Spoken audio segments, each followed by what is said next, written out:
संतों के लिए सम्मत है, यानी संतों के द्वारा भी ये अनुमोदित है। संत सम्मत जिसके द्वारा अनुमोदित है। ये प्रश्न तो संत लोग भी करते हैं। जो प्रश्न आपने किया वो प्रश्न संत लोग करते हैं, पर एक बात मुझे अच्छा नहीं लगी।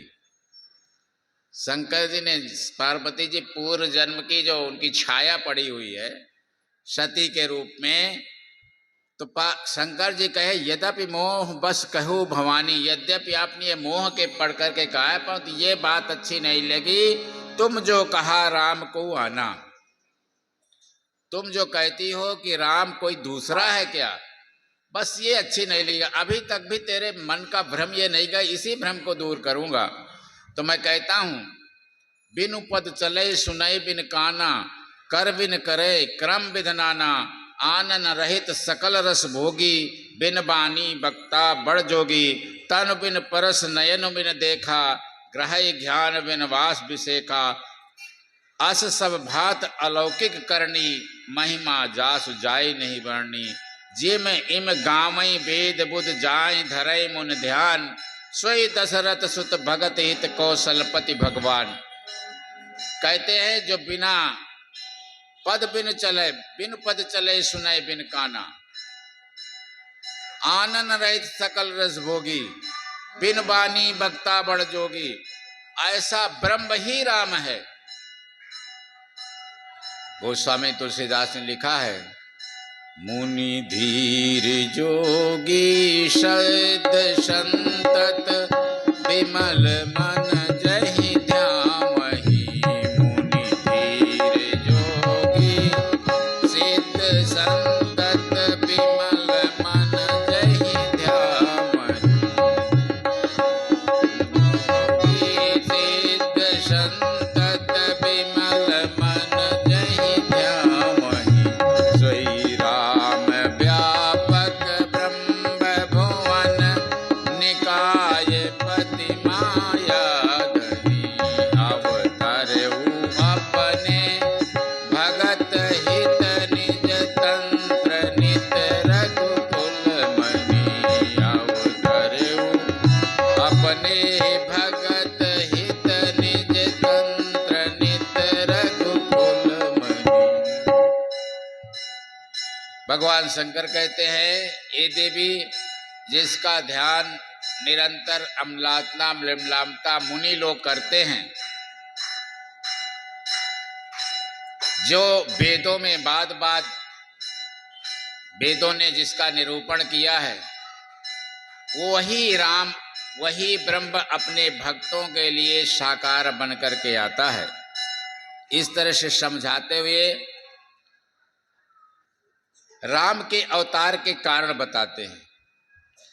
अवतार के कारणों में यद्यपि भगवान शंकर ने कहा कि पार्वती भगवान के अवतार के कई कारण है। हर युग में भगवान अवतरित होता है,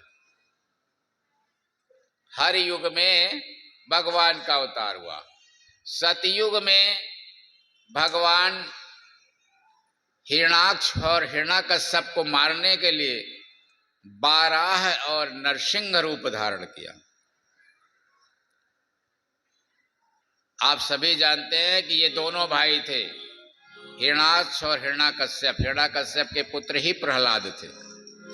प्रहलाद की कहानी अभी सभी जानते हैं। प्रहलाद के लिए भगवान नरसिंह रूप का धारण किया, और हिरणाक्ष ने एक बार पृथ्वी का अपहरण करके और पाताल में ले गया, तो पृथ्वी को पुनः वापस लाने के लिए बाराह रूप धारण किया। तो सतयुग में नरसिंह और बाराह रूप धारण किया। त्रेता में रावण और कुंभकर्ण को मारने के लिए राम जी के रूप में अवतरित हुए।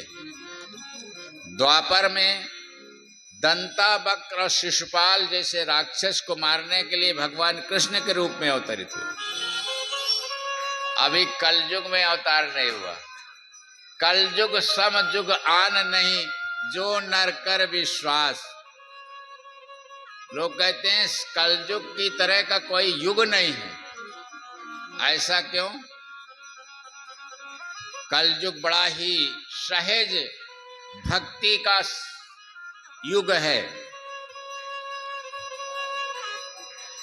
सतयुग में लोग बड़े बड़े यज्ञ करते थे, हवन करते थे। त्रेता में भक्ति करते थे, द्वापर में भी यज्ञ करते थे, भक्ति करते थे।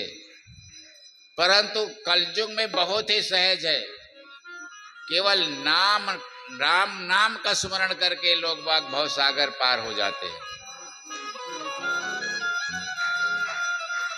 अगर हम राम नाम का ही सुमरण करते रहे, राम नाम का ही जाप करते रहे तो हमारा कल्याण हो जाएगा। इससे सहज कोई भक्ति नहीं हो सकती। इसलिए कहा गया है कलयुग समयुग आन नहीं। किसी ने गोस्वामी तुलसीदास से प्रश्न किया, बहुत अच्छा प्रश्न है, सुनने लायक है।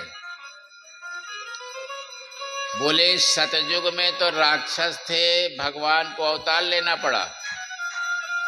त्रेता में भी राक्षस थे, भगवान को अवतार लेना पड़ा।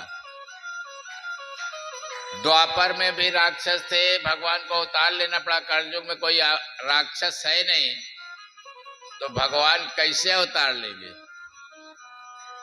वो स्वामी तुलसीदास जी प्रश्न का उत्तर देते हैं इसी रामायण में।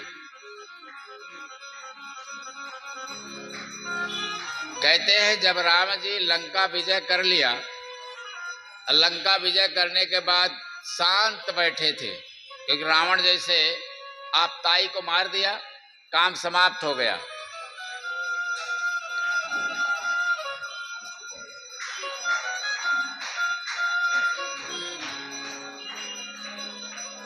लंका के राजा रावण को मारने के बाद भगवान बड़े शांत बैठे थे।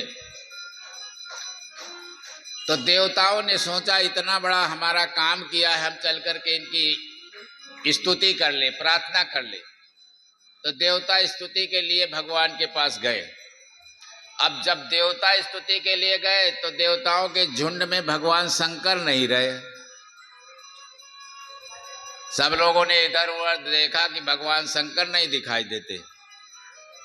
तो इंद्र ने कहा कि भाई शंकर जी कैसे आएंगे? शंकर जी इसलिए नहीं आए कि रावण शंकर जी का शिष्य था,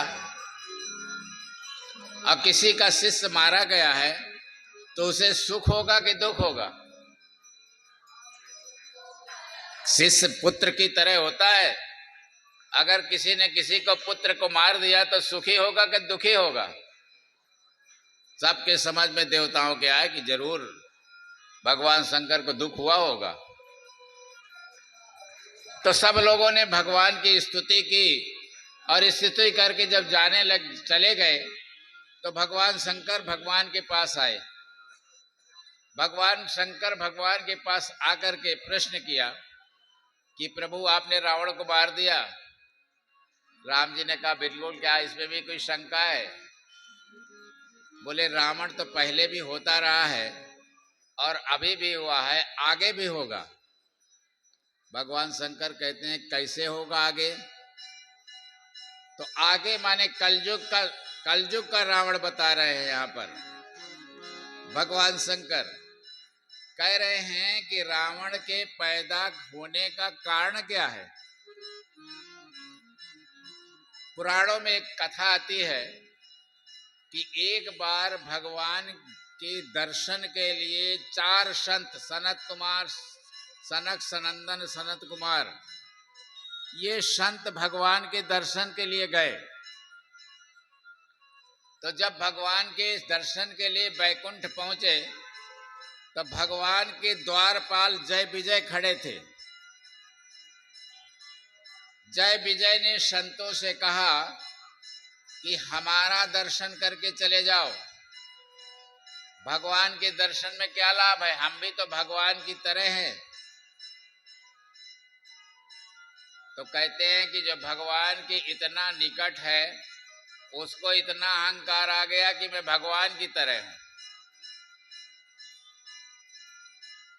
तो द्वारपालों के इस व्यवहार में संतों को क्रोध आ गया। द्वारपालों को अहंकार आ गया और संतों को क्रोध आ गया। तो अहंकार का जब बदला क्रोध से दिया जाएगा तो क्या पैदा होगा? संतों ने कहता तुम दोनों जाके राक्षस हो जाओ, और दोनों राक्षस हुए। पहले जन्म में हिरणाक्ष कश्यप हुए, दूसरे जन्म में रावण और कुंभकर्ण हुए, तीसरे जन्म में दत्तावक्र और शिशुपाल हुए। 3 जन्मों तक राक्षस होते रहे।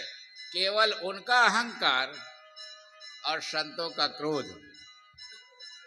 तो अहंकार क्रोध में जब रावण पैदा हो जाता है तो कलयुग में क्या अहंकार और क्रोध नहीं है? कलयुग में भी अहंकार और क्रोध है। ऐसे हमारे अंतःकरण में दुर्गुण व्याप्त है। काम है, क्रोध है, लोभ है, ईर्ष्या है। ये सब जितने भी हमारे दुर्गुण हैं, इन दुर्गुणों में एक भी दुर्गुण गड़बड़ हो गया, अहंकार हो गया, तो रावण हो जाएंगे, रावण की तरह। लोभ अगर ज्यादा हो गया तो दूसरे का नुकसान करेंगे, वो भी तो राक्षसी काम है। काम की अधिकता हो गई, कामनाएं ज्यादा बढ़ने लगी, तो किसी के हानि लाभ को बिना सोचे हम काम करना शुरू कर देंगे, तो वो भी तो रावण की तरह का ही काम है। तो कलयुग में जो रावण है वो हम सब के अंदर है, और वो कब प्रकट हो जाए उसका कोई ठिकाना नहीं है। तो इस तरह से भगवान शंकर कथा सुनाते हुए पार्वती जी से कहते हैं कि हर कल्प में भगवान अवतरित हुए हैं, परंतु एक कल्प में भगवान अवतरित हुए, एक बार एक राक्षस उत्पन्न हुआ जिसका नाम था जलंधर। आप सभी इस कथा को जानते हैं। कौन कौन जानता है इस कथा? बहुत बहनें जानती हैं। पर इस कथा की एक विशेषता है। आप ये तो जानते हैं कि राक्षस था जलंधर, उसकी पत्नी का नाम था, क्या नाम था? वृंदा। वृंदा अपने पति को भगवान की तरह मानती थी। किस तरह से मानती थी? भगवान की तरह। और सती थी। उस सती के सतीत्व के बल का इतना बड़ा प्रताप था कि भगवान शंकर युद्ध में पराजित हो रहे थे जलंधर से। यद्यपि जलंधर दुष्ट था, पर सती के बल के नाते जलंधर को भगवान शंकर पराजित नहीं कर पा रहे थे। तो भगवान विष्णु को वृंदा के साथ छल करना पड़ा। भगवान विष्णु ब्राह्मण का रूप धर करके गए और एक कृत्रिम जलंधर बना करके उसके आंगन में फेंक दिया, जिसका शीश कटा, हाथ कटा। उसको देख करके और जब वृंदा रोने लगी तो भगवान विष्णु ब्राह्मण के रूप में थे। उन्होंने कहा तू तो सती है, तू जिला सकती है, इसके शरीर को आपस में जोड़ दे। वृंदा ने जैसे जोड़ा तो वो जी गया तो उसका सतीत्व तो नष्ट हुआ। सतीत्व तो नष्ट हुआ तो भगवान शंकर ने जलंधर को मार दिया। उसी समय वृंदा ने विष्णु भगवान को श्राप दे दिया कि तुम पत्थर के हो जाओ। वही भगवान विष्णु शालिक राम के रूप में भगवान ने उसे आशीर्वाद दिया कि वृंदा, तुम अपने पति को भगवान की तरह मानती थी, तो अगले जन्म में मैं ही तेरा पति बनूंगा, इसलिए वृंदा तुलसी के रूप में जन्म। और तुलसी का और भगवान शालिक राम का विवाह होता है, प्रतिवर्ष होता है। तो इतना बड़ा सतीत्व वृंदा का था। वृंदा के श्राप के नाते एक बार भगवान को अवतार लेना पड़ा। एक बार नारद जी ने श्राप दिया। नारद जी की इस कथा में प्रवेश करें। एक बार भगवान के पावन नाम का हम संकीर्तन कर लें। राम जय राम, जय जय राम, श्री राम राम जय राम जय जय राम श्री राम जय राम जय जय राम श्री राम जय राम जय जय राम श्री राम जय राम जय जय राम श्री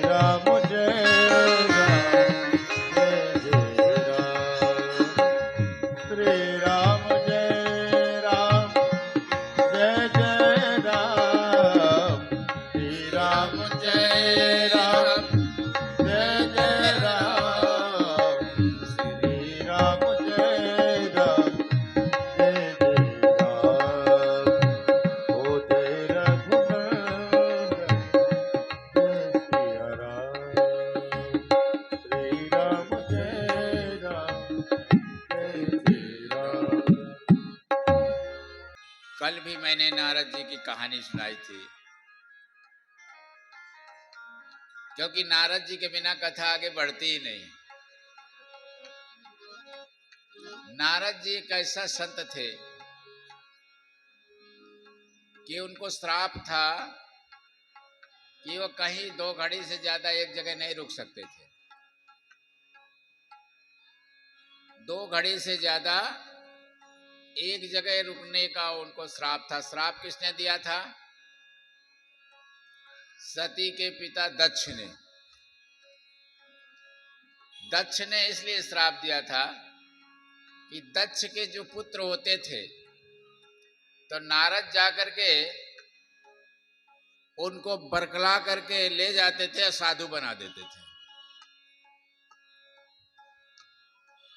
दक्ष के जितने पुत्र हुए उनको सबको संत बना दिया। एक पुत्र दक्ष का हुआ, उसकी शादी तय हो गई। शादी तय हो करके सेहरा बंध गया। ये था कि अब बारात जाने वाली है। उसी समय नारद जी पहुंच गए। नारद जी जब पहुंचे तो अब वो, उसका नाम था रज्जब, उसने नारद जी को प्रणाम किया। और संत को तो 1 मिनट चाहिए, 1 घड़ी आधी घड़ी, आधी में पुण्य आधी, तुलसी संगत साधु की मिटे कोट अपराधी। यानी आधी घड़ी भी मिल जाए। नारद जी को थोड़ा समय मिला। जैसे ही उसने प्रणाम किया, नारद जी ने कहा, रज्जब तू गज्जब किया, तू तो गजब कर दिया।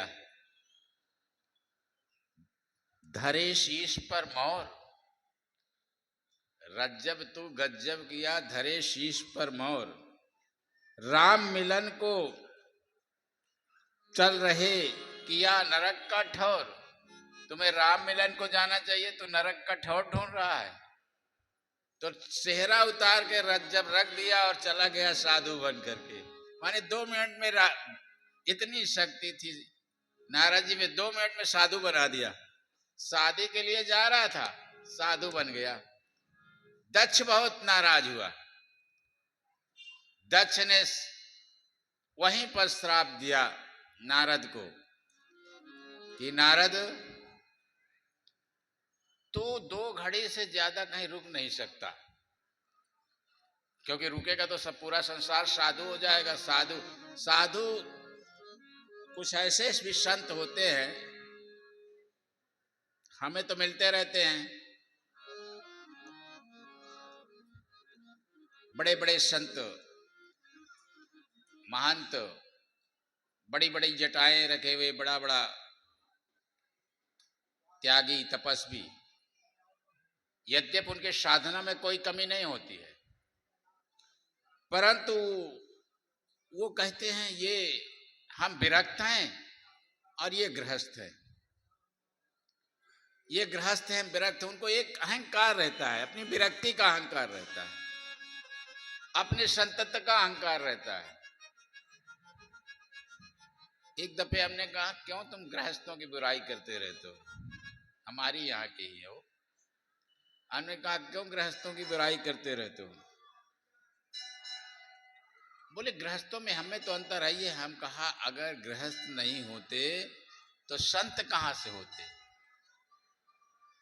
गृहस्थ नहीं होते तो संत कहां? यहां तक कि गृहस्थ नहीं होते तो भगवंत कहां से होते?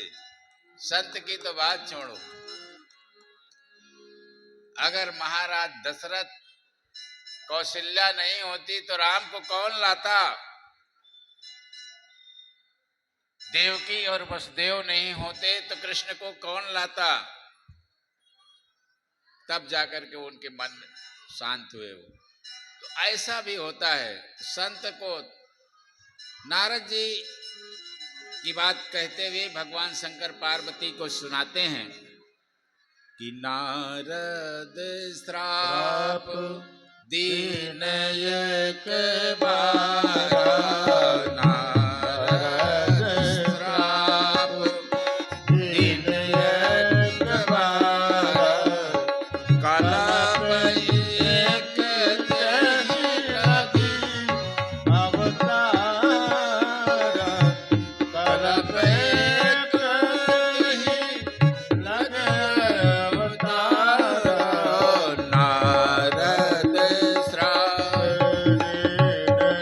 एक बार